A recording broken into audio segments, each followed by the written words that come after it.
let's get started. Today's class is sponsored by Barbara Kessel, who in a second is going to give a dedication. You're muted, Barbara, so just so you know. Everybody else should please mute themselves, and after Barbara finishes, I'll put the sources in the chat again, and we'll get started. Okay, ready? Yes, I dedicated this to my mom's memory. She just had her yahrzeit, Miriam Bas HaChaver Menachem, born in Hamburg, and she left just after Kristallnacht from Hamburg to America after her father was picked up off the streets that night, beaten up, imprisoned in concentration camp, and sent and got out, went with her to America, where she made a beautiful life. Starting out in Bensonhurst, Brooklyn, ending up in Silver Spring, Maryland. She was a beloved mother, grandmother, great-grandmother, piano teacher, music teacher, opera singer. Loved life, loved Yiddishkeit, loved Torah, loved Hashem. She would have loved these classes. And it's and happy birthday to my husband's 75th birthday, Alan Kessel. Thank you. Thank you. That was beautiful. Okay, we also are so grateful for the hostages that got out today. Baruch HaTov HaMeitiv. And we pray for the continuation of getting back all the hostages and the success of our soldiers and the refuah shlema, refuat hanefesh, and refuat haguf of everyone. Okay, the sources are in the chat again. Can also just see them in the PowerPoint. And we are going to be starting with, we're going to do a couple of things from last time, just to finish up. But mostly we're going to be focusing on the cheerful subject of death, burial, and various things associated with them. In general, first of all, obviously, death and burial are very much part of life. We might not always want to think about them, but they definitely are part of life. They're also death and burial practices we can see today, right, are very conservative, hard to change, very tied to tradition, sometimes to superstition. But as we'll see, things do change over time and do evolve, and we'll see some of that. And we'll see how Chazal related to the practical sides of death and burial. We're also going to talk about purity, because impurity is connected to death. We're going to talk about demons a little bit, because, demons. We want to talk about demons in the cemetery. Where are demons, right? And on the same cheerful themes, we're going to be talking about gladiators and crucifixion if we get to it, because that's going to be a good lead-in for next week when we're going to talk about others in Chazal's world, including Christians. Okay, the picture you're looking at, this great picture, this is I think early 20th century picture of a tomb that we're not really going to be discussing so much, but it's interesting to know about. It's called the Tomb of the Kings in Jerusalem. You may have heard of it. Chances are not good that you have visited, because it's been closed for decades. It's actually owned by the French government. It was bought by a French Jewish family in the 19th century and given as a gift to the French government.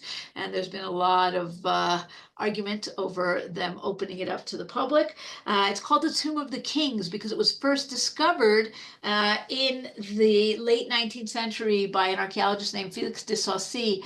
And it was so incredible and elaborate and ornate that people assumed, this must be the tomb of King David and King Solomon, right? People didn't understand what you guys are going to understand by the end of this hour, which is the difference between First Temple burial and Second Temple burial.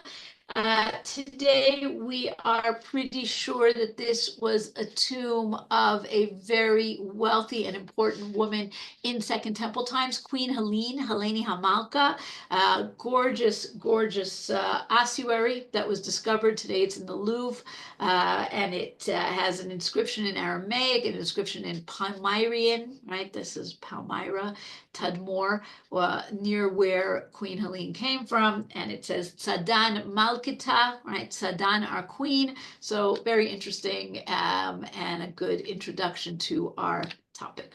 Okay, like I said, we're going to finish up a few things from last time. So last time we were talking about the natural world, plants, and one of the things that is in the natural world, but that humans have kind of changed and divided up, is the idea of time.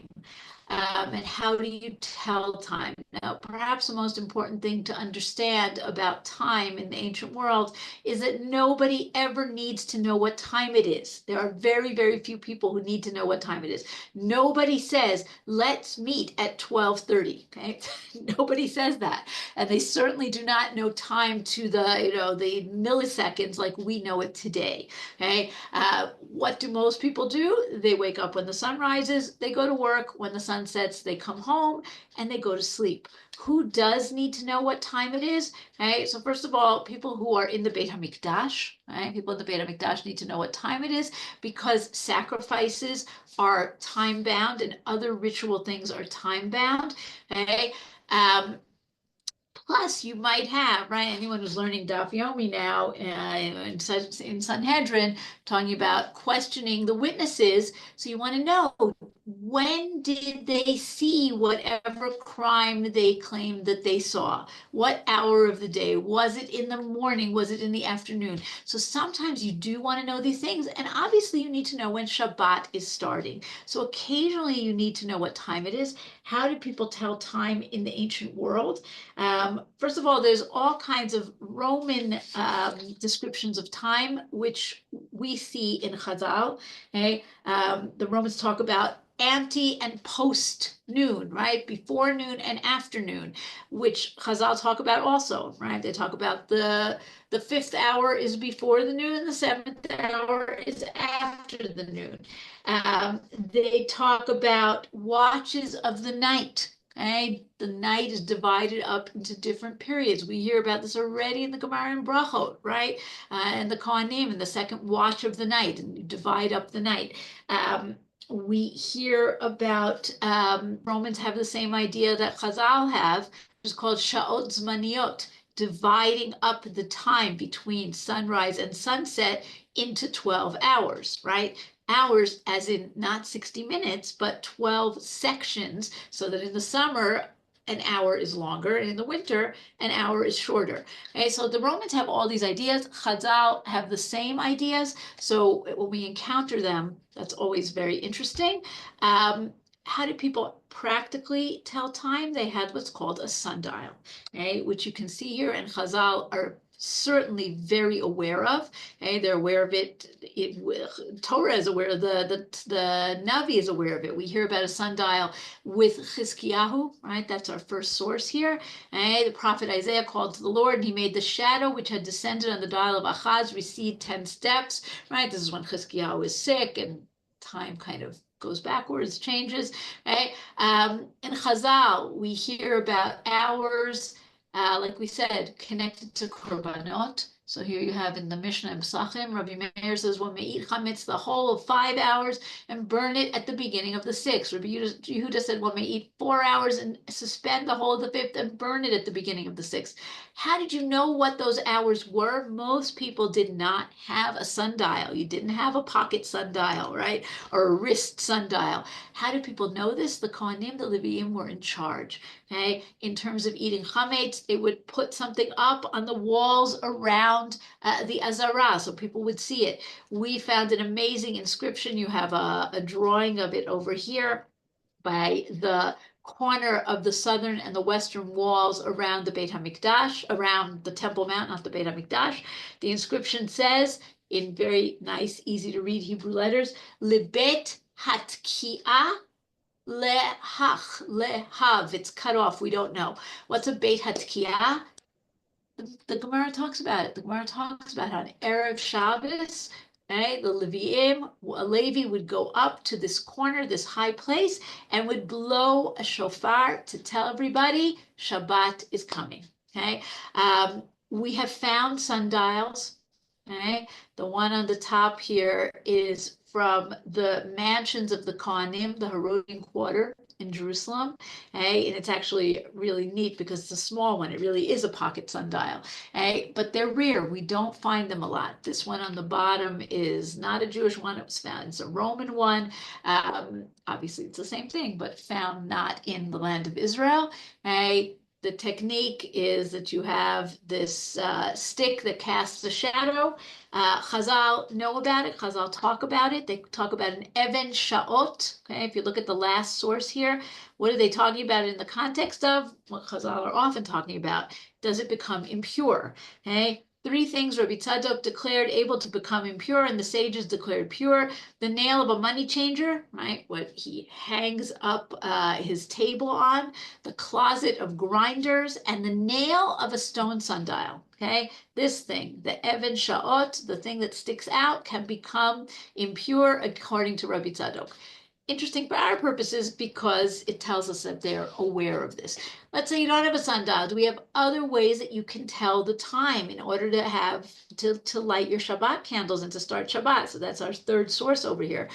Rava said to his servant, "You who are not expert in the measure of the sages, when the sun is at the top of the palm trees, light the Shabbat lights." Okay, which is something we actually have a beautiful song by Chaim Nachman Bialik, Chama B'Rosh Ilanot. That's when Shabbat starts, when the sun is at the top of the trees. But his servant said, "Well, what do we do on a cloudy day?" Right? You could say, "Okay, I don't need a sundial. I'll just watch for the sunset." What about a cloudy day? So he answered him, "In the city, watch the roosters. In the fields, watch the ravens.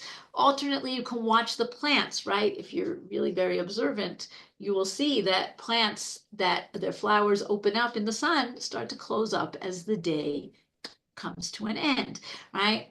Chazal, all ancient people really were much more aware of the natural world around them. They couldn't rely on watches and cell phones, and so they looked at the natural world. And then we lead into the Levi blowing his blasts on top of the Temple Mount. Okay, so that's sundials and time. Okay, one other thing that's connected to the natural world, and then we really will get into our death and burial, and that is the idea of a shepherd, the desert, and a leader.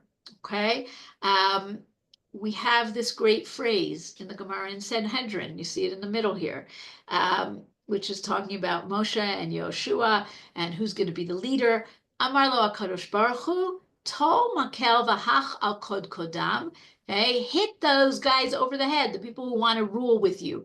Davar achad lador, ve'ein shnei davarim lador. There can only be one leader for a generation and not two leaders, right? Beyond the political wisdom that's going on here. The issue that's interesting here is the word. Davar means a leader. Where does that word come from? Why do we say a davar is a leader? So it's the same root as midbar, okay? And midbar is the place where the flocks are, okay? It's the place where they go and they eat.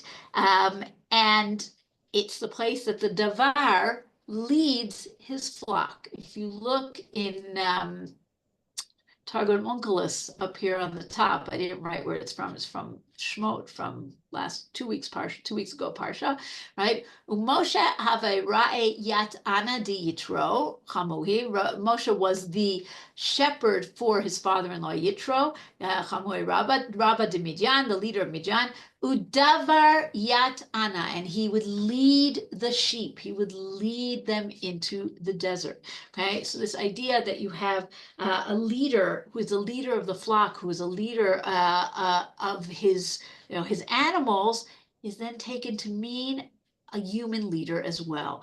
And if you think about it, most of our leaders have been shepherds, right? Going from Moshe through David HaMelech to many of the Nevi'im, right? A shepherd is a very good choice for a leader because he has to take care of all of his flock and defend them and protect them. The shepherd himself looks to Hashem, who is his leader, right? Hashem ro'i, Hashem is my shepherd, Hashem ro'i lo echsar, right? So you have this deep connection between the midbar and the davar. It also is somebody who moves around, okay? We have something called dovrot. Dovrot are rafts. It's It's all from the same root. Okay? And also behavior. Famous Gemara in Eruvin. What are the people doing? How are they behaving? How are they conducting themselves? Now we say davar or dibra or aseret hadibrot, right? Or dibur. We talk about it as speech, not necessarily connected grammatically, but midrashically makes a lot of sense, right? How does a leader lead his people? With his speech, right? His speech is what gets him to lead the people, to get them to move from place to place. So not a grammatical connection as far as I understand, but an interesting midrashic connection. Okay, we looked at this last time, the caves. I wanted to put this back here because we're going to get to burial caves. So we're going to talk about caves in the sense of not just places for storage and places for housing and places for industry and for hiding out, but also for burial. So I'm not going to go over these sources again, but I do want to mention for 1 minute Tzidkiyahu's cave. Okay, which is the picture on the bottom. If you've been to Yerushalayim in the last, I don't know, decade or so, it's possible that you have gone to Me'arat Tzidkiyahu. This is an amazing, amazing, non-natural, man-made cave that goes from the area of the Damascus Gate of Shar Shechem, goes deep, deep underneath the old city, deep in below the Muslim quarter. It was a quarry that was made not by Tzidkiyahu and not by who the Arabs call it, King Solomon, but actually by the builder of Yerushalayim, by Herod. He quarried out so many stones to use for building the Beit HaMikdash, for using to build the retaining walls around the Temple Mount, right? And he created this massive, massive cave. Chazal already know about it. They talk about it as Tzidkiyahu's cave, based on a midrash about Tzidkiyahu escaping from Yerushalayim, and they talk about how enormous it was. It was forgotten. It was kind of lost for a very long time. People confused it with Chizkiyahu's tunnel, and they didn't really know where it was. And it was rediscovered by accident in the 19th century by a Christian archaeologist named James Barclay, who was taking his dog for a walk, and the dog kind of slipped into a hole, and he followed it, and he found the entrance to this cave, which is just very cool, very worth visiting. Okay, but we want to move into talking about burial caves. Okay, so let's understand the different types of burial in different time periods. In First Temple times, in Second Temple times, you have stages of burial. Okay, we have what's called primary and secondary burial. Okay, where what we're doing is we're laying the body out. The body is going to decompose, and then you're going to do something with those bones. Different in First Temple and in Second Temple times. In First Temple times, what you do is you have a burial cave that has shelves where you can lay the body out. And this is a picture. It's not a great picture. I apologize. I wish I had a better one, but it's of one of the most perfect, intact First Temple period burial caves. It's on the grounds of a church north of the Damascus Gate called Saint Etienne, built in the late 19th century. The church fathers wanted to build a crypt to bury their members, and in doing so, they accidentally discovered a crypt that went back about 2,700 years. Okay, now what you have is you have shelves to lay the body out. And once the body decomposes, you take the bones and you put them in a central place. And you can actually see that in these pictures. In each one of these little kuchim, these little, I don't know, rooms, you have places to lay the body out, 3 of them, and underneath you have a place for the bones. This is called a ma'asefa, okay, from la'asof, to gather. The classic phrase we have in Tanakh of somebody dying, Vaye'esaf el avotav, he's gathered to his fathers. This is a very nice metaphorical idea, but it's actually also physical, right? They actually take the bones and put them all in one place. We find burial caves like this in the area around Shar Shechem. We found them in the Kidron Valley. We find them in the Hinnom Valley. We find them near Jaffa Gate. Another one that's really an amazing one is down here on the right This is also near Schreibschreim. It's called the Garden Tomb.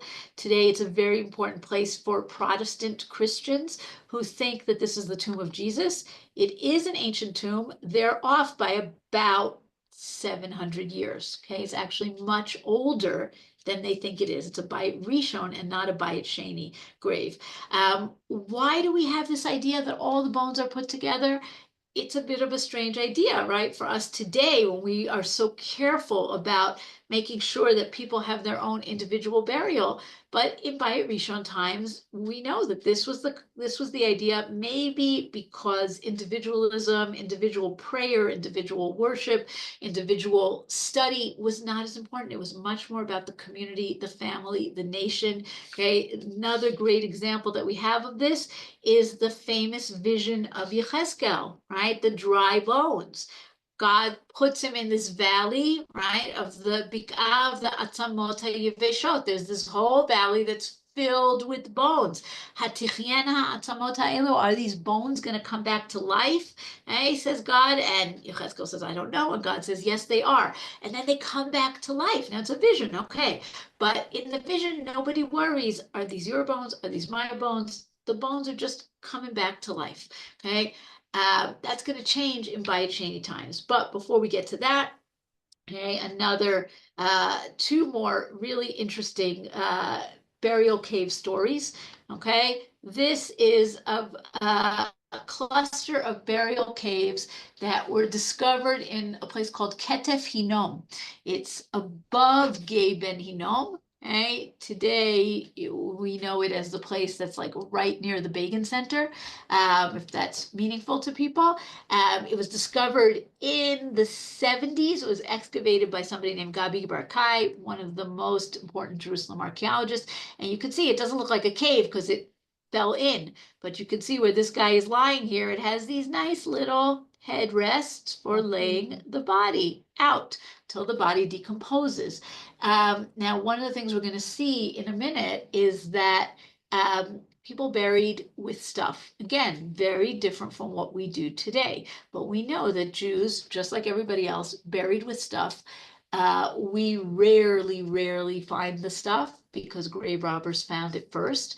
But in these caves, I'm not going to go into the whole story because I know a lot of people have heard this story, but in these caves, there was a hidden kind of a lower compartment that nobody had discovered, that a kid discovered by accident, that was full of pottery and jewelry and all kinds of things.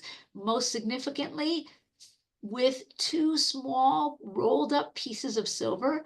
On one of them, it said, Yivarechecha Adonai v'yishmerecha, Ya'er Adonai panav elecha, v'yasem lecha shalom. Almost the whole text of the Birkat Kohanim. Birkat Kohanim, of course, is from the Torah. This is the oldest Torah text that we have. It's about 500 years older than the Dead Sea Scrolls. So super significant discovery. Another very interesting First Temple burial cave. This is a cave that was discovered already in the 19th century, in 1870, in the Kidron Valley by an archaeologist, a Christian archaeologist named Clermont Ganneau. And he discovered a cave that had an inscription above the cave. Now, he didn't find anything in the cave, okay? But what did he find on the inscription? He found, and you can see, it's very distressing, right? It's got this beautiful old Hebrew script, the Ketav Ivri Atik. It's got a very nice, very legible inscription with a part that was clearly destroyed. Okay, now what does it say? Well, we're gonna give a conjecture in a minute, but before we get there, we want to talk about somebody that we hear about in Tanakh a little bit, not very much. He becomes much more important in the Gemara. Okay, so in Tanakh, in the book of Melachim, in the book of Yeshayahu, we hear about a guy named Shevna. Shevna has two titles. It might be that there was more than one. It might be that he had two jobs in the course of his life. Okay? In Melachim Bet, Perak Yud Chet, when the Assyrians come to besiege the city of Jerusalem, there's a whole delegation of cabinet ministers and all sorts of other people that come out to meet the Assyrian, the Rav Shakeh, okay, the general. And one of them is a guy named Shevna HaSofer, Shevna the scribe. Okay? Important guy. He's a scribe. And they go out and they hear what the Assyrians have to say. But in Yeshayahu, and also in Malachim in a different place, we hear about Shevna, who has an even more important job. He is Asher al Habayit. Okay, I wrote here in charge of the palace. Sometimes they translate it as royal steward. Okay, Asher al Habayit, over the house. Asher al Habayit is a very significant name. It's not the housekeeper. Okay, it's something like the Secretary of State. We hear about Achav and Ovadiah Asher al Habayit. We hear about a few different people who are Asher al Habayit. Seems like it's a really important job. Okay, now Yeshayahu gets very angry at Shevna. And he says, what have you done that you've made a tomb for yourself here? Okay, keep that in your mind. And we're just going to take a look at what the Gemara does with Shebna. Like a lot of people in Tanakh, like Achitofel and like Ira Yeri and all kinds of people who seem to be warriors or cabinet ministers, the Gemara makes them into Talmidei Chachamim. Same thing here. Shebna in the Gemara just recently in Sanhedrin, Shebna would teach Torah to 130,000 people, while King Chizkiyahu would teach to 110,000. Shebna was more popular. He wasn't such a good guy. He was very smart, but as the Gemara goes on to say, he was a traitor. He goes to the Assyrians and basically betrays Chizkiyahu to them. That's the midrash of who is this Shebna. Okay, the Gemara also says Chizkiyahu in the discussion of could there be more than one great person in each generation? Says wasn't Chizkiyahu the greatest of his generation? No, there was Shevna. Okay, so he's considered to be Chizkiyahu's equal, but not a good guy. Perhaps this is the reason why Isaiah is not happy with him making himself a tomb, because he's a traitor. Okay, now let's come back to our inscription. This inscription is discovered by Clermont Ganneau. It's taken to the British Museum. Okay? He has trouble reading it. He can't read it. Okay? 80 years later, in 1950, a young Israeli archaeologist named Nachman Avigad, okay, gets permission from the British Museum to examine the inscription, and he deciphers it, and his reading is what we accept today. Okay? What does it say? Zot kvurat, this is the grave of, and this is where we have the missing piece, something Yahoo, something Yahoo. That's not so helpful. Pretty much any name in Tanakh could be Yahoo, right? Yeshayahu, Yirmiyahu, Chizkiyahu, so many Yahoos, right? But then we have another clue, Asher al Habayit. Okay, the same name that Shebna has, Asher al Habayit. There were not so many Asher al Habayits. So maybe this can tell us who this guy is. Now, before we get back to Shebna, fascinating, the inscription continues. Ein po kesef v'zahav. There is no silver or gold here. Rak atzmotav v'atzmot amato himo. Only his bones and the bones of his maidservant, right? People buried with stuff, but they understood that grave robbers were going to come after the stuff. So what did you do? You put a sign. Remember those signs that people used to put in their car windows in the 1980s? No radio? This is the no radio of 2,700 years ago. There's nothing here. Don't bother. Move on to the next burial cave. Okay? If you didn't believe that, the next thing says, Arur Asher Yiftach et zeh. Cursed is the person who opens this. So if you didn't believe me, you're going to be cursed. Okay, is this Shevna's inscription? Is this his grave? We have two clues, Asher al Habayit, and also Yeshayahu gets angry about the grave. So people have considered this to perhaps be Shevna's grave. Another really nice clue, okay, in Lachish, in Tel Lachish, in the west, to the west of Jerusalem, an important Judean city. In Tel Lachish, a seal impression, a bula, was discovered. This is a drawing of it that says Shevna Yahu. Here we have our Shevna with the Yahu, and then something missing, Hamelech. Okay, now that could say many things, we don't know. But recently on the antiquities market, a twin bula, a twin seal inscription was discovered, and it says Shevnayahu Eved Melech, the servant of the king, which seems to indicate that this is our Shevna, who also went by the name Shevnayahu, right? Really nice, and it seems to confirm what we think about this inscription. Okay, moving on. Second temple times, okay? Things change. We move from saying everybody's bones are together to I want my bones to myself. So we do the same thing, lay out the body, it decomposes, but instead of putting everybody's bones into one communal place, you have what are called bone boxes, or what are known as ossuaries. Okay, an ossuary is a box that is as big as the largest bone in the human body, the femur bone, I believe. I always get that wrong, so if I'm wrong, doctors, correct me. An ossuary is a way to keep your own personal bones together. Even though the Gemara, the Mishnah talks about who can you put in the same bone box with you? You could share a bone box, and the decision is that anybody who you could sleep next to in life, right? A parent and a child, a husband and a wife, you can be buried with them in death. If you are you and your neighbor's wife, no. Okay. Now we hear about these ossuaries in the Mishnah. Talks about it. It's clearly something that people did. Okay. In the Mishnah, it's called a gluskima or a deluskima. Gimel and Dalet are interchanged. Okay. And we hear about, well, let's look at this last one first in Masechet Smachot. Rabbi Elazar ben Tzadok said, when my father was dying, he gave me this instruction. On my death, bury me first in a valley, right? Meaning lay out my body.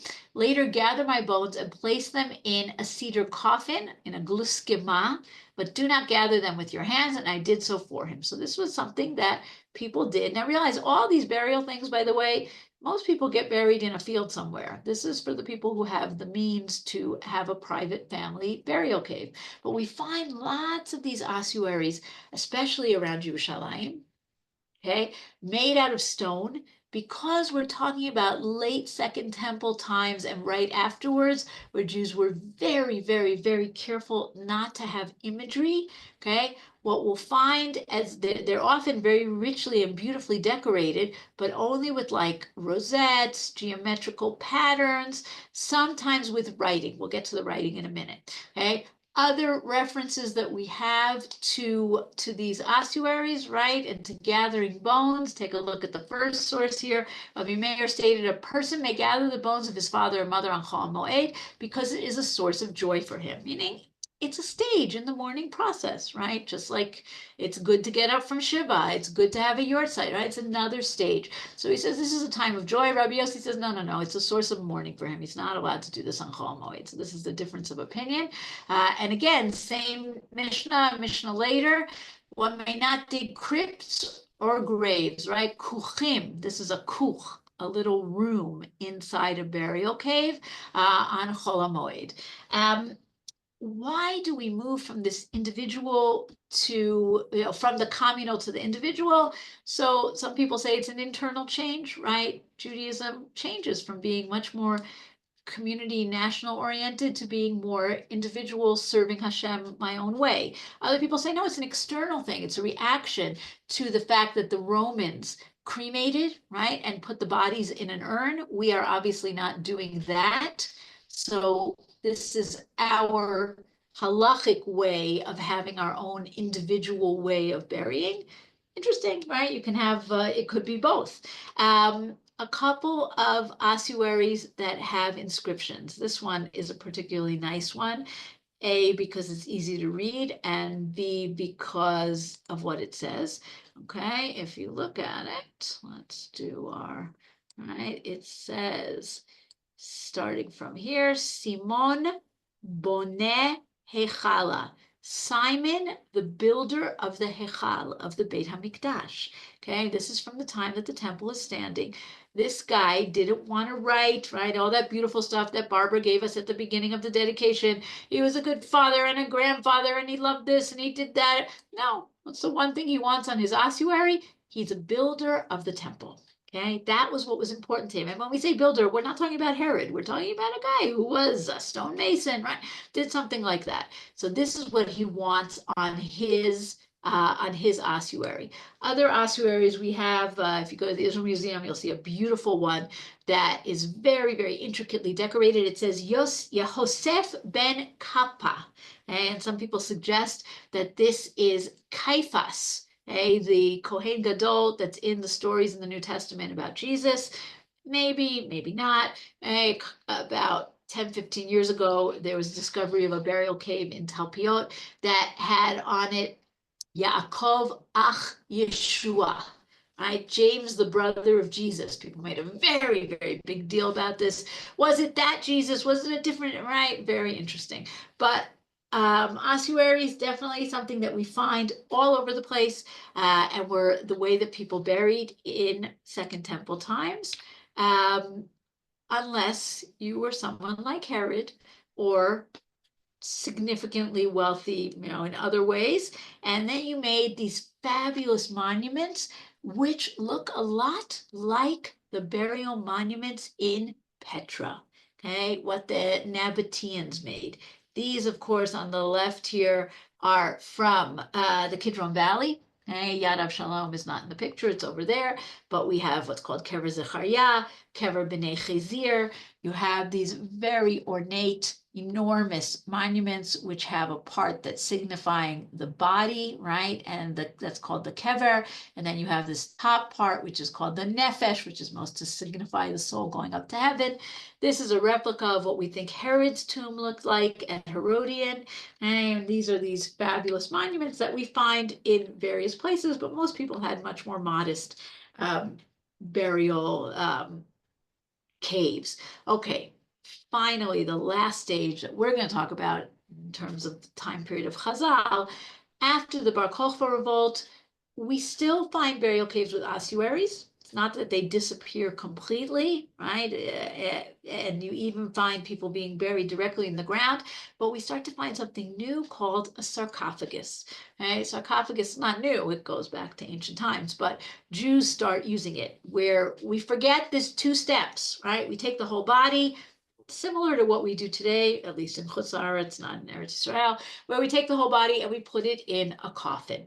Now, what's fascinating about these is status. People always want status symbols. Even in death, people want status symbols. So if, over here you had your fabulous monuments or your very, very intricately decorated ossuaries, by the time we get to the post Bar Kokhba revolt, you're spending lots of money if you have it on incredibly beautifully decorated sarcophagi. And the most incredible place where we find these is in Beit Sha'arim. Beit Sha'arim in the north. This is where Rabbi Yehuda Nasi, where Rebbe is buried. He is not buried in a fabulous sarcophagus. He's buried in a very simple, in the ground inside a cave. But other people wanted to show off how important they are. And so they made these very, very beautiful sarcophagi. The Gemara addresses this issue as well, saying that, people, it became a point where the death rituals, the burial rituals were so expensive that people couldn't afford it. They couldn't keep up with the Joneses, and they would abandon their dead, and they would just, leave them. And then we have a story about Rabban Gamliel, who insisted that he be buried in a very, very simple fashion. Did it work? Not really, meaning it might have worked for a little while in certain time and place, but we know that people still continued with these very, very elaborate sarcophagi that we can see in Beit Sha'arim and in other places. Okay, connected to death is purity.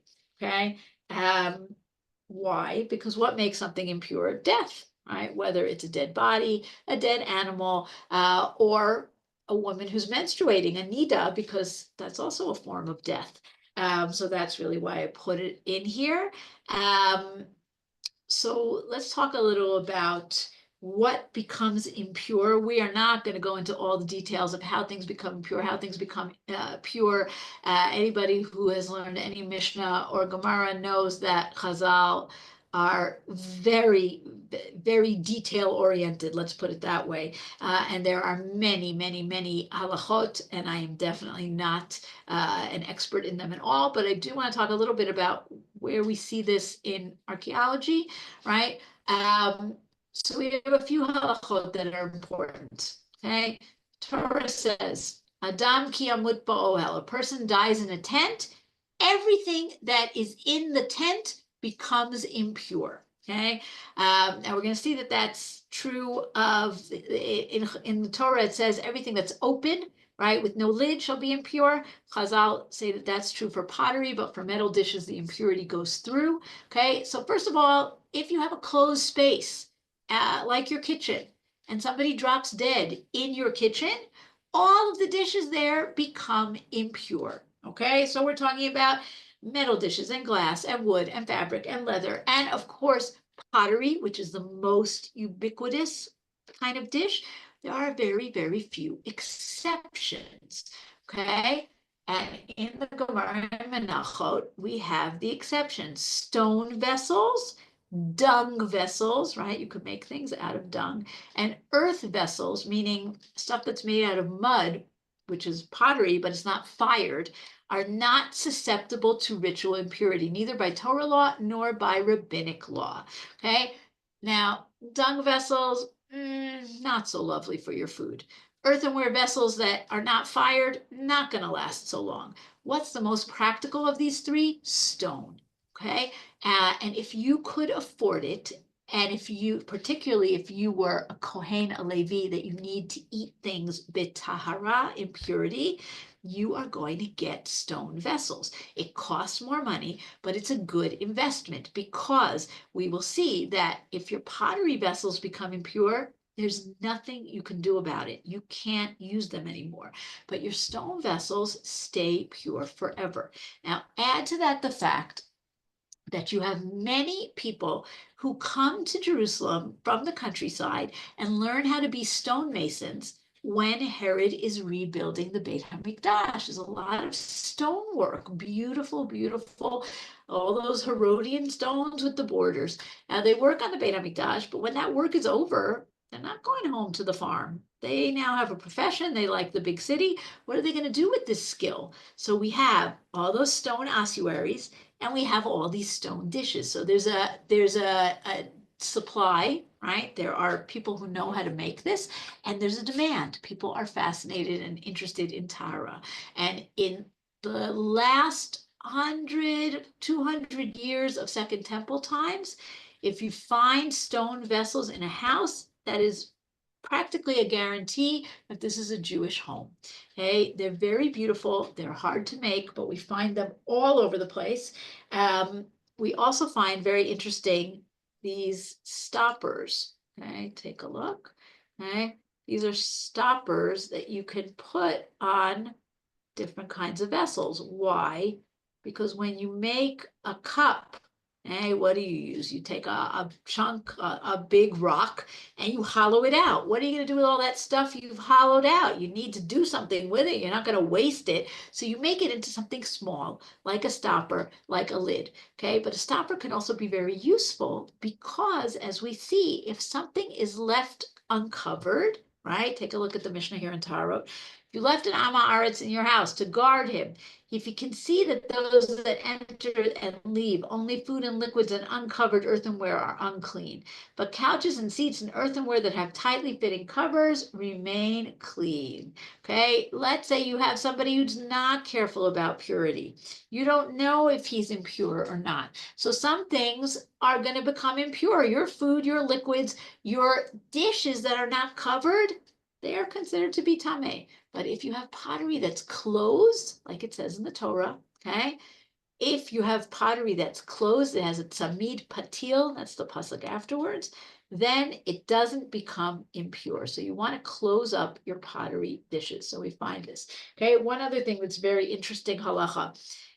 Dishes only become impure if they are dishes, if they have a use, if they work, okay? Not if they're flat, not if they're just a piece of flat wood or flat pottery.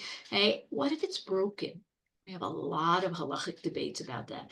If it's broken, does it still get impurity or not? All right. If you remember the very, very well-known story of the oven of Achnai, right? Rabbi Eliezer ben Horkanus, and there's disagreement if it's taken apart, does it become impure, or can it be purified? It's all about this. Is it broken? If it's dismantled, can it become impure? We have found a very strange phenomenon, pottery vessels that have a hole in them that are used. They weren't thrown in the garbage, they weren't broken. Why? Because if you make a big enough hole, that something will fall through it and therefore it's not particularly useful, it becomes purified, right? Take a look at the Mishnah in Kalim. The size of a hole that renders an earthen vessel clean. If the vessel was made for food, the hole must be big enough for olives. If it was used for liquids, it suffices for the hole to be big enough for liquids. So let's say I have a nice pottery jar that I use to hold my wine, and it became impure, right?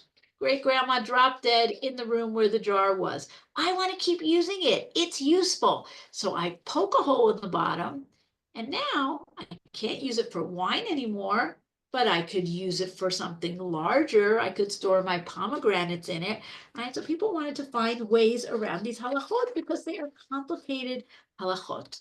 A little more about purity and impurity, okay? There are a few very strange, very shallow mikvaot that we have discovered. Okay, this one is from underneath by the Kotel tunnels. Hey, there's a whole bunch of mikvaot that were discovered there because people would purify themselves before they would go up to the Beit HaMikdash. But we found this very strange one. It's very narrow. You can't, I mean, you could fit in here, but it would be very uncomfortable. And we found a similar mikvah like this in the Herodian quarter houses. Why would you have a mikvah like this that's so shallow? So we have two suggestions. Okay? One, we have a Mishnah in mikvaot. Right? We know today we have mikvaot for people, and we have what's called a mikvah kalim. Right? We have a mikvah that people use for their dishes. Today, not because the dishes are impure, even though they probably are, but because when you buy new dishes, if they're made by non-Jews, you have to take them to the mikvah. Okay? In the time of the Mishnah, you did that, but you also could purify your metal dishes, your glass dishes. But if you have very small things, how can you put them in the mikvah? So today we have little baskets, but let's say you didn't have that. Regarding an impure needle on the steps of a cavern which houses a mikvah. If one was moving the waters back and forth by stirring the water, once a wave passes over it, it's pure. So what do? I put my little needle on the step here and I scoop some water over it. I make a wave and I scoop some water over it, and that purifies it. I don't have to worry about losing it in the mikvah. That's one suggestion. Another suggestion, okay? The Mishnah in Chagiga talks about washing your hands, netilat yadayim, right? We have netilat yadayim, we know, for bread. Chazal did it for other things. The Mishnah says one must wash his hand before eating non-sacred food, for masro, for truma. But what if you're eating kodshim? What if you're eating from a sacrifice? You have to not just do nitilat yadayim, you have to immerse your hands. You have to put your hands in the mikvah, not your whole body, but your hands. And Professor Yoel Elitzur suggests that this is a hand mikvah. Seems like a strange idea. You would build something just for that, but perhaps, right? Because as we are going to see right now, Mishnah and Shabbos says something that is very appropriate for our whole time period of the Mishnah and the Gemara. Okay, come and see how far purity has spread in Israel. Harza Tahara B'Yisrael. Right? Am Yisrael is super, super careful about purity and impurity. Okay? Every generation has things, religious people have things that they are more makpid on, more careful on. Our generation, the things that we do with kashrut and hashgachot and what you eat and what you don't eat, Chazal would not know what we're talking about. Right? Our obsession happens to be that. Right? Their obsession was purity, and we know that because of the many, many, many halachot, but also the many, many, many mikvaot. We find mikvaot everywhere. We find them in private homes. Okay, this is one of the many mikvaot in the Herodian quarter. When I say in private homes, okay, in the wealthy homes of the Kohanim in Yerushalayim, a house would have 2, 3, 4 mikvaot. okay, because they would go to the mikvah before they would eat their food. Okay, so you have mikvaot in private homes, you have mikvaot in public institutions. So, for example, in the area right outside of Har HaBayit, right, by the Western Wall, by the Kotel tunnels, you have complexes of mikvah because people who came in Aliyah Regel would go to the mikvah before going up on Har HaBayit. You have mikvahot on the roads. This is the most beautiful mikvah in Israel, the mikvah right by my house on Derech HaAvot, that people would go on their way to Jerusalem. Right? So we really have mikvahot everywhere. They are just ubiquitous, and everybody's using them. Just a few things that are interesting. First of all, this mikvah and derech avot, we have other mikvahot like this that have a down staircase and an up staircase.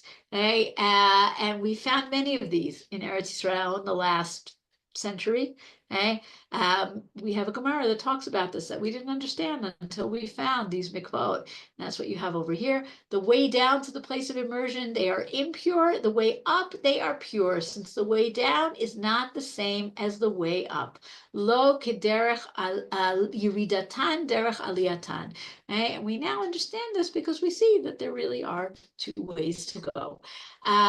Now, there are two groups who take mikvah in a different direction. Okay? One of them are the Essenes, okay? The sect who live out in Qumran, who most people believe are the ones who write the Dead Sea Scrolls.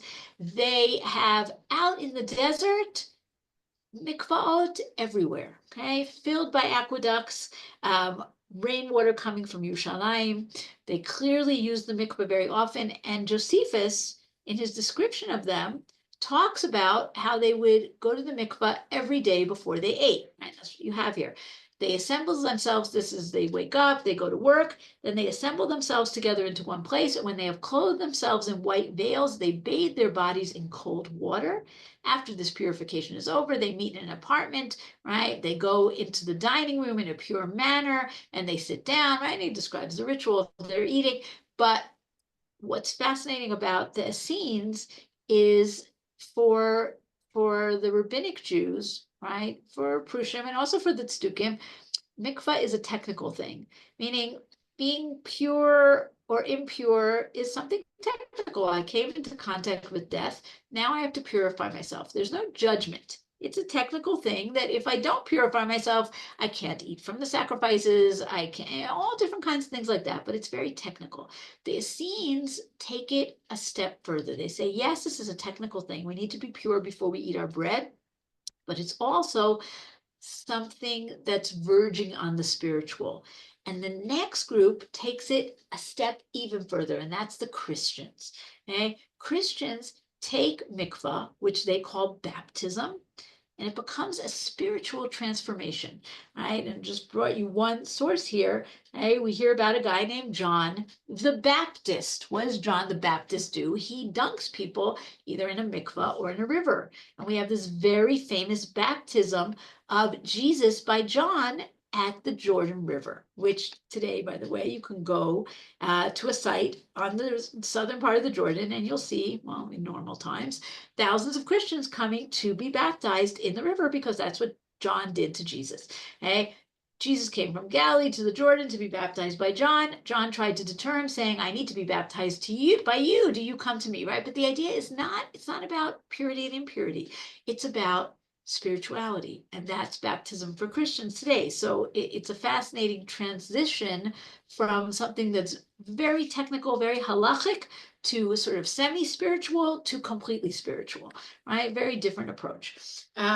Okay, I think we'll have time just to do, let's see, we'll do this and we'll see if we have time for one more. Okay, if we're talking about death, if we're talking about impurity, who comes next? Demons, okay? The Talmud Bavli has demons everywhere. They are very, very prevalent. The Talmud Yerushalmi and the Mishnah, much, much less. Okay. Just a couple of examples. Okay. The Gemara and Brachot, everything that's about places that are crowded has to do with the thousands of demons that are around you all the time.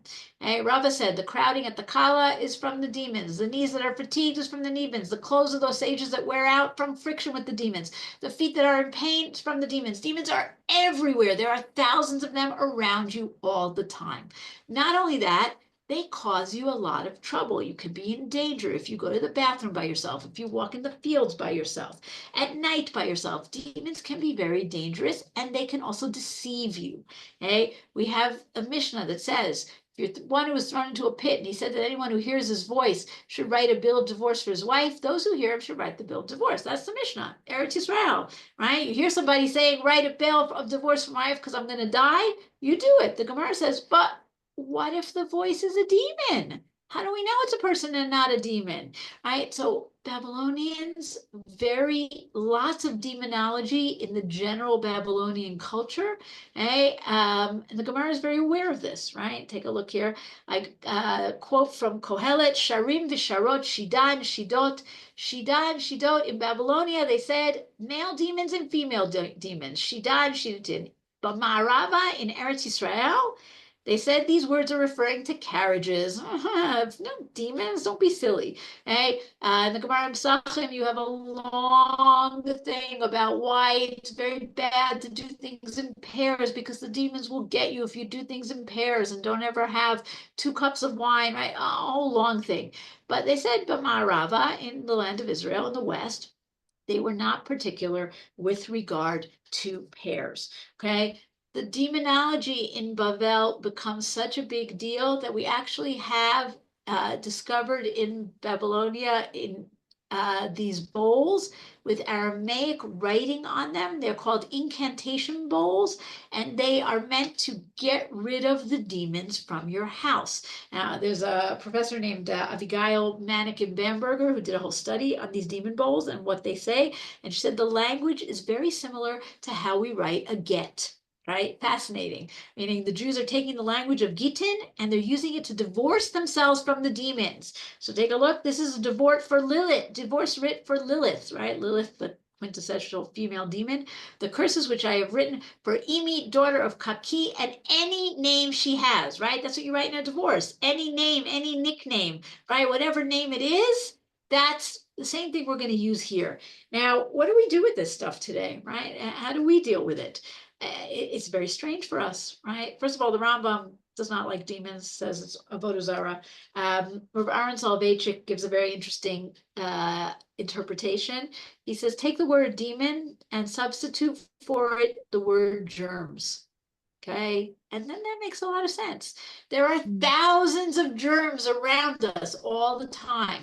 We are in danger from germs in the nighttime, right? It makes a lot more sense. Not everybody will like that, but I think it's nice. Okay. And then of course we have this phrase from the Kotzker Rebbe, which is great because the Kotzker Rebbe has to deal with the fact that the Gemara has demons everywhere, but the Rambam says no, demons is idolatry. So here's what he says. It's very Kotzker. Demons did exist, but as soon as Maimonides denied their existence, they disappeared from the world to honor him. And from then on, there are no more demons, right? It's a great line. So I'm not sure what to do with that, but it is great. Okay. I want to do gladiators. And I want to do crucifixion, but I think we do not have enough time. So I think we're going to save it for next time and take a look at people's comments. Actually, let's get rid of the screen sharing and then we'll look. No. Yes, sorry, brain is not working. Okay, let's see what we got here. Shevna and an unrelated woman. Yeah, the Amato is a little bit strange, but I guess the bones were put there. Okay. Why should you not use your hands to gather the bones? Maybe an impurity thing. New Testament, whitewashed tombs, right? They would put the lime on it to make it very beautiful on the outside. We also have spiritual immersion in Gior. Yes. And interestingly, now, right, in the last few decades, mikvah has taken on new roles, right? Obviously, you have Gior, but there's also been this whole idea of immersion, sometimes women after rape or after abuse, all different kinds of very interesting takes on the mikvah. So yeah, I'm not saying we don't have any idea of spiritual immersion, but Christians take it to an extreme. Okay, burial caves, incantation bowls in the National Library. Oh, very nice. I did not know that. Thank you. Yes, take the tour of the National Library. Very, very worthwhile. Okay, other questions, other comments? Anybody have anything they want to add? Okay, we will pick up next week with, we'll talk about gladiators and crucifixion, and then we're going to move into others, different kinds of people in the time of Chazal. We'll start with Christians, but we will definitely go into other people as well. Thank you, everyone. Shabbat shalom. May we continue to have besorot tovot. Thank you. Thank you, Thank you, Shulie. Shulie. That was great. Excellent as usual, Shulie. Thank you. Excellent. תודה רבה. Chodesh Tov, Shabbat Shabbat Shalom. shalom. Chodesh Tov, Shabbat Shalom. More.